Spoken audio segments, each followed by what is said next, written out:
mula kay Pinoy Mystery Channel, mga kapatid. Hala! Mga sundalo ng China, puro ampaw pala. Oh. Noong nakaraan, Navy. Ngayon, mga sundalo na. Yan, oh. Title yan, sabi rito sa kanyang description, mga kapatid. Basahin muna natin. Oh. People's Liberation Army o PLA, ang buong hukbong sandatahan ng komunistang China. Ang pinakamalaking army sa buong mundo. Pinaniniwalaang walang singtapang ang mga sundalo. Sabing ganon. Hindi umuurong sa kahit anong gulo. Wow. Walang katapat at walang kapantay. Wow. Kinatatakutan sa buong Asya. Wow. Kinababahala na marami sa Pilipinas. Namamangha ang mga netizens sa mga pinalalabas ng mabagsik na militar. Tila ba kahit ang armada ni San Miguel ay walang binatpat dito. Subalit magugulat ka sa malalaman mo na ang nakabibiglang ulat hinggil sa kakayahang militar ng Chinese PLA ay hindi lahat lehitimo. Yan mga tol, hindi sa akin galing yan. So ito ang ating panonoorin ngayon, mga kapatid, at bibigyan natin ng reaction video. Bago natin ito simulan, huwag mong kalimutan mag-subscribe kay PMC. At kung bago ka pa lamang dito, trip mo yung mga ganitong klaseng reaction video and commentary, huwag mo rin kalimutan mag-subscribe. Click mo na rin ang notification bell para ma-notify ka whenever na may mga bago tayong reaction video tulad nito. So huwag na natin patagalin pa. Panoorin na natin to, mga tol. People's Liberation Army o PLA, ang buong hukbong sandatahan ng komunistang China. Ang pinakamalaking army sa buong mundo. Pinaniniwalaang walang singtapang ang mga sundalo. Hindi umuurong sa kahit anong gulo. Walang katapat at walang kapantay. Kinatatakutan sa buong Asya. Kinababahala ng marami dito sa Pilipinas. Namamangha ang mga netizens sa mga pinalalabas ng mabagsik na militar. Tila ba kahit ang armada ni San Miguel ay walang binatbat. Subalit magugulat ka sa malalaman mo na ang mga nakabibiglang ulat sa social media hinggil sa kakayahang militar ng Chinese PLA ay hindi lahat lehitimo. Mayroong mga naniniwala at marami din namang naghihinala. Ang tanong, totoo ba? Dito natin malalaman ngayon yan kay PMC.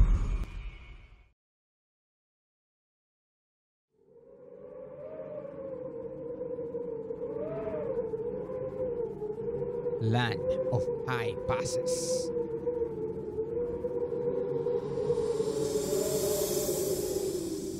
Ilang taon na naglalabasan ng mga balita hinggil sa napakalakas na militar ng komunistang China. Araw-araw aktibo ang mga social media platform na nagpapakita kung gaano kagiting, katapang ang mga sundalo ng People's Liberation Army. Propaganda nila yan Ginagastosan nila na matindi yan para i-promote, para ipakita sa buong mundo, mga tol. Diskarte nila yan. Ang daming mga apps na sila ang may-ari. Lalo na noong naupo sa pwesto si Xi Jinping, ipinangako na lalakas ng walang katumbas ang hukbo ng bansa hanggat siya ang namumuno. Mula noon, sunod-sunod na ang mga pahayag sa X ng dating Twitter, sa Facebook, sa YouTube, at kung ano-ano pa hinggil sa patuloy na paggaling ng sandatahan. Marami ang nagalak dahil mukhang ang matutupad ang pangako sa taong bayan. Kung dati ay mahina ang China sa digmaan, ngayon ay iba na ang usapan. Ilang taon pa lang ang nakalilipas nung naihalal ng partido sa pwesto si Xi. Inanunsyo sa buong bansa ang paghirang sa pinakabatang general ng hukbo. Hindi lamang ito basta-bastang batang general. Siya ay isang henyo. Taong 2015 inulat sa The Guardian na ang apo ni Mao Zedong ay itinalagang pinakabatang general sa kasundaluhan ng bansa. Kinikilala ang lalaki ng mga inchik katulad ng kanyang lolo, ang ama ng komunismo sa bansa. Kasabay nito ang simula ng modernization sa militar, ang paggawa ng mga makabagong sandata panlaban, kakaibang uri ng armas, mga orihinal na disenyo sa China na hindi pa nakikita ng mundo. Isa-isang naglabasa ng mga makabagong sandata ng militar, mga made in China na howitzers, armored vehicles, rocket launchers, mga tangke at marami pang iba. Tapos noong taong 2016, pinahayag mismo ng mga komunista sa kanilang State Council Office ang inaugurasyon ng bagong tatag na PLA Rocket Force sa bansa, ang ahensya na mangangasiwa sa lahat ng mga may kinalaman sa paggawa ng mga bomba at pasabog ng militar, kasama na ang sandata nuklear. Dahil sa mga pagbabago, pinuri at hinangaan sa social media ang PLA. Mula nang pumwesto si Xi Jinping, maririnig at mababasa sa kahit anong platform ang tema hinggil sa napakalakas na Chinese military. Sunod-sunod din ang paglabas ng mga litrato na nagpapakita ng walang humpay na pag-iensayo ng mga sundalo. Isang beses kasama pa ang Canadian Army sa malamig na rehiyon. Patunay sa katatagan ng mga inchik sa kahit anong kondisyon. Pero, pag-iensayo para saan? Taong 2018, sinabi sa The Strategist na marahil gusto ng China na atakihin ang isa sa kanilang mortal na kaaway, ang Estados Unidos. Sa pahayag na ito, nabahala ang maraming bansa, lalo na yung mga nasa Asia, katulad ng Taiwan at Japan. Marami din sa Pilipinas ang nabahala at nagpahayag ng kanilang sentimento hinggil sa nagaganap ngayon sa WPS na kesyo huwag daw lumaban sa China dahil mapupulbos lang ang Pilipinas. Yan ang sinasabi, no, ng napakarami. Kaya yung mga Pilipino nadadala rin sa ganyan. Is author of The Coming Collapse of China, as well as China is Going to War. Meanwhile, a new report from the Joint Cybersecurity Advisor. Ganun pa man, marami ang nagdududa sa bagong lakas na pinamamalas ng mga komunista dahil wala nga itong karanasan sa mga labanan. Isang katotohanan ng mahirap itanggi ng kahit sino man.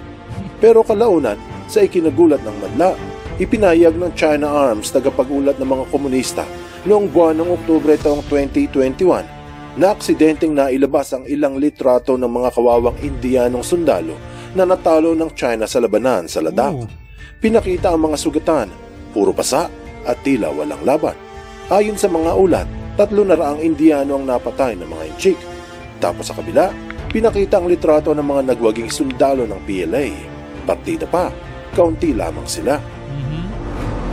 Ang pagwawagi ng PLA laban sa mga Indian soldiers sa rehiyon ng Ladakh ay patunay na malakas na talaga ang militar sa bansa. At hindi na pwedeng punahin na ito'y walang karanasan sa labanan. Kaya sa Pinas, dumami ang umidolo sa mga inchik. Binalita ng The Print ang isang video na nagpakita sa pagpugay ng mga sundalong inchik sa kanilang bandila matapos ang labanan sa Ladakh. Sa video makikita ang mga kumakantang sundalo kasabay ng isang epic na tugtog. Marami sa social media ang nagpost ng kanilang makapagdamdaming pakikiramay at nagsabing naiyak sila sa video dahil sa kabayanihan ng mga sundalong inchik. May elib lang ako sa kanila pagdating sa business, pero dito patunay lamang na handa na sila sa anumang labanan. Ang galing pa namang mameke nitong mga to, diba? Napakagaling gumawa ng kwento, mambaliktad.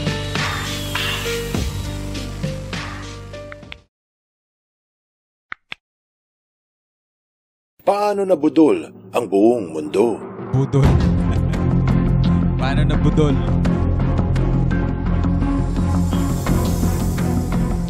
Dahil sa pagkapanalo ng PLA laban sa mga Indiano, sumabog ang social media. Tuluyan ang kumalat ang mga balita sa napakalakas na militar ng mga komunista. Naging usap-usapan ito sa mga platforms. Marami ang nabahagang buntot na parang basang aso. Pero teka muna, may ilang napuna sa mga pinalalabas na video. Yung isang kumakantang sundalo sa Ladakh ay isang artista, si Wu Jung sa pelikulang The Battle of Lake Changjin. Sikat ito sa China kaya namukaan ng ilang Weibo account. Tapos, marami ang nagtatanong kung bakit may babaeng nandoon at umaawit din kasama ng mga sundalo. Dahil namukha nito ng ilang inchik, isa ring artista na si Shinan sa 2007 drama series na Jianxing Jianzia. Tay-tay dyan. Ang sabi ng Op India na matapos ibulgar ng ilang Weibo account yung mga artista na nasa video, may dumilit sa kanilang account. Nabuko din ng ilang netizens yung mga litratong pinakalat na may sumukong mga Indiano. Dahil sa iba-iba ang uniforme ng mga nasa video. Yung jacket ay iba-iba ang kulay. Tapos may ilang mali ang suot na army boots. Mayroong pang mahabang buhok. Bawal sa Indian Army ang long hair. Dito nagsimulang mag-isip yung mga netizens na maaaring mayroong panlilinlang na pinakikita ang mga komunista. Magugulat pa ba kayo dyan? Magugulat pa ba kayo dyan? Tatak na nila yan eh. Tatak na ng China yan eh. Brand na nila yan eh.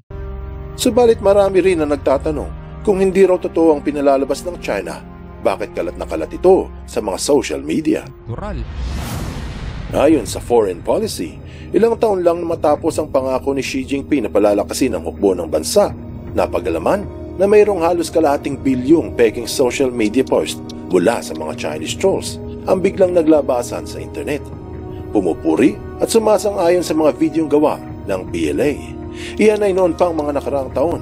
Mantsakin mo kung gaano karami na ang mga fake post ngayong 2024. Kaya nga talaga mga kapatid, yung nakikita natin sa kanila, puro paninindak nila, muscle flexing nila. Pero kapag pinasok mo yung pinakakaloob-looban mga tol, eto naman sila, eto na, nabubulgar. Hindi lang yan. Yung mga balita na mukhang mga Amerikano ang nagpahayag para sa China ay hindi pala totoong mga tao. Ibinulgar ng Weo News noong isang taon na AI-generated yung ginamit na news reporter ng mga komunista. Sa madaling sabi, ito ay deepfake. Tapos yung palang litrato ng PLA na kasama ang Canadian Army na nag-iensayo ay peke din. Nahuli sa Boom Live na ito ay lumang litrato at hindi pagsasanay ng China sa ladak. Ayon sa ulat, ang mga ito ay kuha noong pang 2018 at 2014 sa kanilang joint military drill. Nabukod din ng Medium yung mga litratong nagpakita ng mga sundalong inchik na nakapasok sa isla ng Taiwan. Ito pala ay mga Taiwanese na nag-iensayo noong taong 2017 pa. Pati yung balita sa mga tangke na nakapasok raw sa Taiwan. Ayon sa France 24, ay video noong pang 2022 nang bumisita si Nancy Pelosi sa isla at hindi ito tangke ng mga inchik. Pati yung mga banta na aatakihin ng Amerika sa isang video ay peke din. Dahil binalita sa ABC News na yung ibang clip sa video ay hugot sa ilang action movies. At yung pinakabatang general na apo ni Mao Zedong na di umano ay henyo raw, napatunayang hindi naman. At marahil may pagkasintu-sintu pa dahil nung ito ay pinasulat ng mga malalalim na kasabihan, makikita na hindi ito maayos magsulat. Pinakita pa nga na nagkamali ito ng spelling sa isang Chinese character. At noong inanyayahan ito sa isang programa, nagsimulang magduda na talaga ang marami. Kung ito ba ay henyo o isang palabas na naman. Namumula ako sa harap na ay naka, talaga naman oo. Yung sinasabing state-of-the-art na bagong sandata para sa modernization ng China, ang sabi ng USNI ay mga gaya lang pala sa ibang bansa at hindi original. Kaya naman marami ang nagsasabi na ang lakas ng militar ng China ay hindi totoo. Ito ay palabas lamang, katulad ng maraming pambubudol ng mga komunista. Diba sa mga pelikula nga lang nila, diba? Kaya nga tayo masyado nahilig sa mga kung fu. Akala natin sobrang galing, sobrang lulupit. Kasi sa mga pelikula nila mga tol nagsisiliparan, ang gagaling nila mga tol. In reality, anong nangyari? Diba? Ilaban mo sa boksingero, kaya ilaban mo sa MMA. Anong nangyayari sa mga kung fu master nila mga tol? Anong aral ang mapupulot dito? Minsan ang mga lumalabas sa social media ay may katotohanan, pero mayroon ding iba na puro lang kalokohan. Mababatid na ang panluloko ng iba ay nakatatak na sa kanilang puso at ang pambubutol sa kapwa ay hindi na nila mababago. Kaya marami ang nadadala sa kanilang pambubulas, nababahagang buntot at natatakot sa kanilang anino. Kaya maging mabusisi sa mga nakikita ng mata, suriin ng matyaga ang mga nababasang pahayag. Dahil sa ika nga nila, there's more than meets the eye. Tulad nga ng sinabi natin mga kapatid na sa Pilipinas lamang nila nagagawa yan. Kasi ang mga Pilipino, di ba, naitatak na sa isipan ng napakarami na ang lakas ng China, ganyan. Sabihin natin napakarami nila talaga. Sa totoo lang mga tol, yun lamang nila sa atin. Pero kung sa totohanan talaga mga tol, iba ang dating ng AFP natin mga kapatid. Hindi mawawala talaga yon.